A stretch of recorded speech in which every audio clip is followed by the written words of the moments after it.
Bonjour et bienvenue sur notre chaîne. Aujourd'hui, nous allons faire un récapitulatif d'un film de drame romantique historique français appelé Le Portrait de la jeune fille en feu datant de 2019. Mais avant de commencer, faites attention aux révélations et profitez de la vidéo. Le film s'ouvre sur les scènes d'un cours d'art où l'on voit Marianne, l'actrice principale, prendre la pose pour son portrait. Tout en restant immobile, elle demande à ses élèves si quelqu'un l'a dessiné. De tous les élèves, un seul répond par l'affirmative. En voyant le tableau, Marianne est visiblement mal à l'aise et dit à l'élève qu'elle n'aurait pas dû le sortir. Hésitant, l'élève demande si elle a aussi peint. Marianne répond que oui, elle a peint, mais il y a très longtemps. La caméra s'oriente finalement vers les tableaux et l'élève demande à Marianne de donner un titre approprié à son tableau. Métaphoriquement, elle intitule son tableau « Le portrait de la jeune fille en feu ». Alors qu'elle observe vigoureusement le tableau, Marianne a un flashback dans lequel elle se retrouve assise dans un bateau. En plus de sa solitude, elle transporte une caisse qui tombe inopinément dans l'eau, et Marianne, sans hésiter, plonge pour la sauver. Elle réussit à récupérer la caisse et trouve la paix. Lorsqu'elle atteint enfin le rivage, Marianne demande son chemin au batelier. Après une longue marche depuis la plage, Marianne arrive à une maison où une fille nommée Sophie est présentée comme la femme de chambre. Elle ouvre les portes et conduit Marianne dans sa chambre où elle apprend que Sophie y travaille depuis 3 ans. Lorsque Sophie part, Marianne ouvre la caisse qui contenait des toiles. Plus tard dans la nuit, après s'être séchée, Marianne commence à explorer le château. Lorsqu'elle a faim, elle cherche de la nourriture autour d'elle. Marianne interroge Sophie sur sa maîtresse qu'elle est censée peindre, ce à quoi Sophie répond qu'elle ne la connaît pas bien puisqu'elle est arrivée récemment. Marianne apprend également que la maîtresse de Sophie a été amenée chez elle après le décès de sa sœur qui devait se marier. Sophie informe également Marianne qu'il y a eu un peintre avant elle qui n'a pas pu peindre sa maîtresse. Sur le chemin du retour, Marianne entre par hasard dans un débarras où elle trouve un tableau, vraisemblablement peint par le précédent peintre. Étrangement, le visage du tableau est gommé. Le lendemain, Sophie apporte à Marianne une robe verte dans laquelle sa jeune maîtresse Héloïse doit être peinte. Marianne rencontre alors la mère d'Héloïse qui avait été peinte par le père de Marianne. Elle explique à Marianne que le tableau doit être fait pour le prétendant d'Héloïse. Elle dit aussi à Marianne qu'Héloïse ne pose pas pour ses peintres car elle est contre le mariage. Elle suggère donc à Marianne de se faire passer pour sa compagne et de la peindre en secret. Lorsque Marianne accepte, Sophie informe qu'Héloïse est très excitée car elle n'a pas le droit de s'enfuir à l'extérieur toute seule. Marianne lui demande avec curiosité la raison pour laquelle Héloïse est confinée à la maison. Sophie révèle qu'elle n'était pas assez méfiante avec la sœur d'Héloïse. Après avoir regagné sa chambre, Sophie arrive pour dire à Marianne qu'Héloïse l'attend.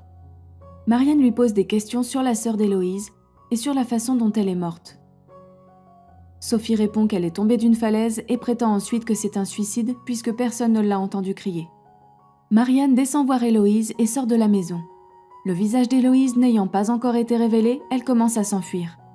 Craignant qu'elle ne se jette d'une falaise et ne finisse comme sa sœur, Marianne court après elle. À un moment donné, Héloïse s'arrête et son visage est enfin révélé. Contrairement à ce que Marianne pensait, Héloïse révèle qu'elle a toujours voulu s'enfuir, mais qu'on ne lui en a jamais donné l'occasion. Héloïse et Marianne se tiennent près du bord et Marianne essaye de lui jeter des regards furtifs pour le tableau. Sur le chemin du retour, Héloïse emprunte à Marianne un livre qu'elle avait apporté avec elle. Le soir, Marianne essaie de dessiner Héloïse de mémoire et trace un croquis sommaire de son apparence. Le lendemain, le temps devient venteux et Héloïse exprime le désir de prendre un jour un bain dans la mer. Marianne lui dit qu'elle devrait le faire un jour plus calme plutôt que de choisir un jour de vent et commence à lui demander si elle sait nager, ce à quoi elle répond en riant qu'elle ne sait pas. À la grande inquiétude de Marianne, Héloïse répond qu'elle ne peut savoir qu'elle sait nager que si elle essaie. Pendant qu'Héloïse marche seule, Marianne essaie de dessiner ses mains. Au dîner, Sophie demande à Marianne comment se passe sa peinture. Elle répond que c'est difficile car Héloïse marche généralement devant elle et elle n'a même pas encore souri. Le soir, Marianne est frustrée en essayant de peindre le visage d'Héloïse. Le lendemain, Marianne évoque sa sœur décédée et demande comment elle est morte exactement. Héloïse lui dit que sa sœur s'est excusée sans raison dans sa dernière lettre, probablement parce qu'elle savait qu'en mourant, elle laissait son destin à Héloïse. Marianne demande alors pourquoi elle est contre le mariage. Ayant raison, elle s'exprime et révèle qu'elle ne sait rien de son prétendant et qu'elle préférait vivre au couvent. Elle accuse en outre Marianne de ne pas connaître la douleur de sa misère puisqu'elle n'a jamais été à sa place. En désaccord avec Héloïse, Marianne va voir sa mère et lui rapporte que sa fille n'est pas triste, mais en colère. Elle la convainc également de laisser Héloïse sortir seule. Marianne retourne travailler à son portrait. Marianne voit Héloïse assise sur le banc, posant involontairement. Au cours d'une conversation, Héloïse confie qu'elle n'a jamais entendu d'orchestre, alors Marianne lui joue un morceau. Le lendemain, Marianne commence à peindre plus tôt, car Héloïse peut enfin sortir seule. À son retour, elle dit à Marianne que sa présence lui manque. Elle exprime son sentiment de liberté, mais aussi de solitude. Le soir, Marianne termine le portrait. Elle dit à la mère d'Héloïse que le portrait est terminé et qu'elle aimerait le raconter elle-même à Héloïse. Elle va également voir le portrait peint par le peintre précédent et y met le feu. Le lendemain, Marianne avoue à ses avocats qu'elle est peintre et qu'elle avait peint son portrait pour l'envoyer à son prétendant à Milan. Moins choquée, Héloïse révèle qu'elle a pu deviner à la façon dont elle fixait ses traits depuis quelques jours. Alors que Marianne part dans 2 jours, Héloïse décide de se baigner dans la mer, mais rentre précipitamment en déclarant qu'elle ne sait toujours pas nager. De retour à la maison, Héloïse voit son portrait et le critique en disant qu'il ne lui ressemble pas du tout.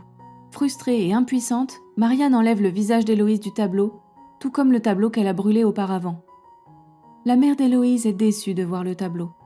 Marianne dit qu'elle aimerait en faire un autre, mais la mère n'est pas d'accord jusqu'à ce qu'Héloïse intervienne et demande à Marianne de la dessiner pendant qu'elle lui donne une pause.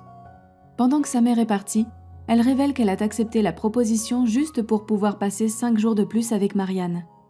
Le lendemain, Héloïse vient poser pour Marianne et porte la robe verte le soir même. Marianne a ses règles et se rend chez Sophie pour obtenir une aide sanitaire. Sophie lui fait part de son inquiétude et de ne pas avoir eu ses règles pendant un certain temps et de penser qu'elle est enceinte. Elle dit aussi qu'elle ne veut pas avoir d'enfant, alors Marianne l'aide en passant toute la journée à essayer de trouver des plantes pour que Sophie puisse avorter.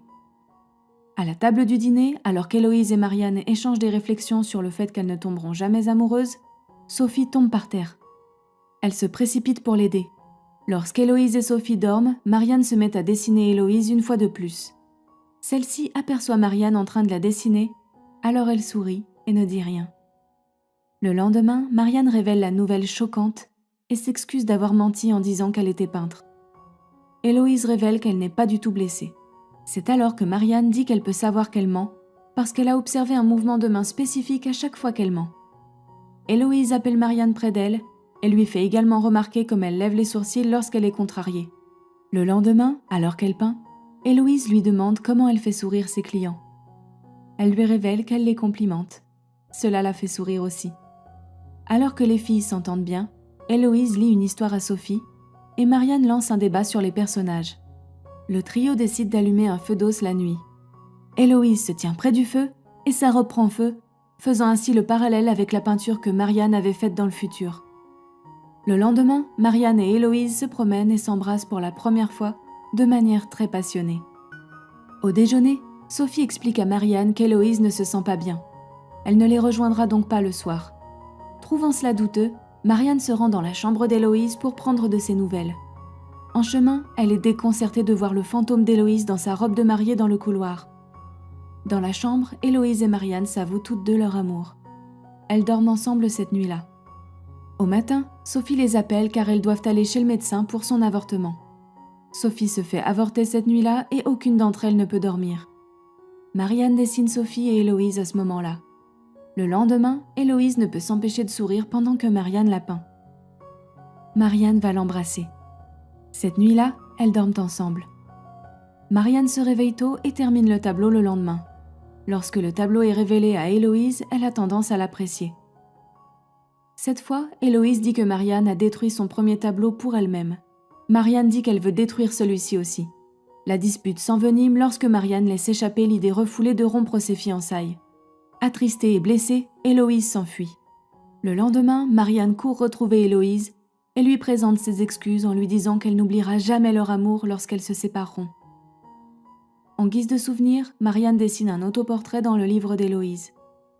Ce soir-là, Marianne devient romantique et révèle que la première fois qu'elle a développé des sentiments et voulu embrasser Héloïse, c'était quand elle lui a demandé ce qu'était l'amour. La mère d'Héloïse arrive et les interrompt toutes les deux. Elle approuve le tableau et suggère qu'il est temps pour Marianne de partir. Marianne embrasse Héloïse pour lui dire au revoir et se prépare à partir. Au moment où elle s'apprête à franchir la porte, elle entend Héloïse dire « Retourne-toi », en reprenant les mots de leur personnage de livre préféré. À sa grande surprise, elle voit Héloïse debout dans la robe de mariée, exactement comme elle l'avait imaginé. Après l'avoir admirée, elle part. C'est ici que se clôt le chapitre de leur amour. Héloïse, dans le présent, se souvient aussi et se remémore le temps passé avec Marianne. Marianne, après s'être séparée, rencontre Héloïse à une exposition pour la première fois. Elle voit un tableau où elle tient un enfant dans ses bras. Dans ce tableau, elle montre son livre à son enfant. Le livre est ouvert à la page 28, la page que Marianne a elle-même dessinée. Pour la dernière fois jusqu'à présent, Marianne voit Héloïse lors d'une représentation théâtrale où Héloïse ne la remarque pas. L'orchestre joue la même chanson que Marianne a jouée pour elle. C'est tout pour aujourd'hui. Si vous avez aimé cette vidéo, veuillez aimer, partager et commenter. N'oubliez pas de vous abonner et d'activer les notifications pour pouvoir regarder d'autres vidéos comme celle-ci. Merci d'avoir regardé.